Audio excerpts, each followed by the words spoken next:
Analyst IAS. So in editorial of the day series, today we are going to discuss the article, It is a bumping off of the rule of law 2. This article is given on the editorial page of the Hindu newspaper and relevancy of this article is with GS paper 2. So before starting the discussion, I want to inform you that Polity Foundation course for 2023 and Ethics Advanced and Basic course is about to start in our institute by Nitin Shivare sir. For more details, you can call on given numbers. So in this article, we are going to discuss about rule of law. So now let's start the discussion. तो rule of law का ये article ethics paper के लिए बहुत important है. Actually जैसे कि आप सबको पता ही है कि हैदराबाद में एक रेप केस हुआ था. वेटनरी डॉक्टर थी, उनके साथ रेप हुआ एंड उनकी बॉडी को जला दिया और उसके कारण माहौल ऐसा बना कि पुलिस ने रेपिस्ट को अरेस्ट कर लिया और उसके बाद उनका इनकाउंटर कर दिया और ये कहा कि ये भागने की कोशिश कर रहे थे, इस कारण से इनकाउंटर कर दिया गया.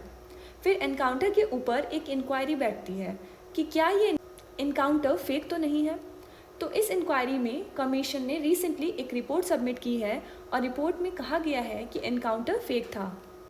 तो यहाँ से बहुत सारे क्वेश्चन निकल कर आते हैं जो हमारे लिए इम्पॉर्टेंट है. सबसे पहला क्वेश्चन निकल कर आता है कि क्या जो इनकाउंटर किया गया है वो सही है. दूसरा क्वेश्चन ये है कि पुलिस जिसका काम ही लॉ को इन्फोर्स करना होता है वो ही अपने हाथ में लॉ को लेने लग जाएगी तो क्या ये क्रिमिनल ऑफेंस नहीं है. तो ये सारी की सारी चीज़ें इस आर्टिकल में डिस्कस की गई हैं. तो कहा गया कि नो डाउट उन्होंने बहुत हीनस क्राइम किया, पर एक हमारे यहाँ पर जो प्रोसेस इस्टेब्लिश्ड है उसके तहत उन रेपिस्ट के भी कुछ फंडामेंटल राइट्स हैं. एक गलत को सही करने के लिए अगर आप एक और गलत रास्ता अपनाते हैं तो ये जानना ज़रूरी है कि ये कहाँ तक सही है. तो इस चीज़ पर काफ़ी सारे सवाल उठ रहे हैं और गांधी जी ने कहा था कि एक गलत को सही करने के लिए यदि मैं एक और गलत कर दूँ तो ये चीज़ बिल्कुल सही नहीं है. तो ये चीज़ें इस आर्टिकल में डिस्कस की गई हैं. तो रिपोर्ट कमीशन द्वारा सबमिट की गई है जिसमें सुप्रीम कोर्ट के जज जस्टिस BS सिरपुरकार जी ने ये कहा है कि ये इनकाउंटर एक फेक इनकाउंटर था. तो इससे क्वेश्चन खड़े हुए कि क्या ये फेक इनकाउंटर लॉ का वायलेशन नहीं है.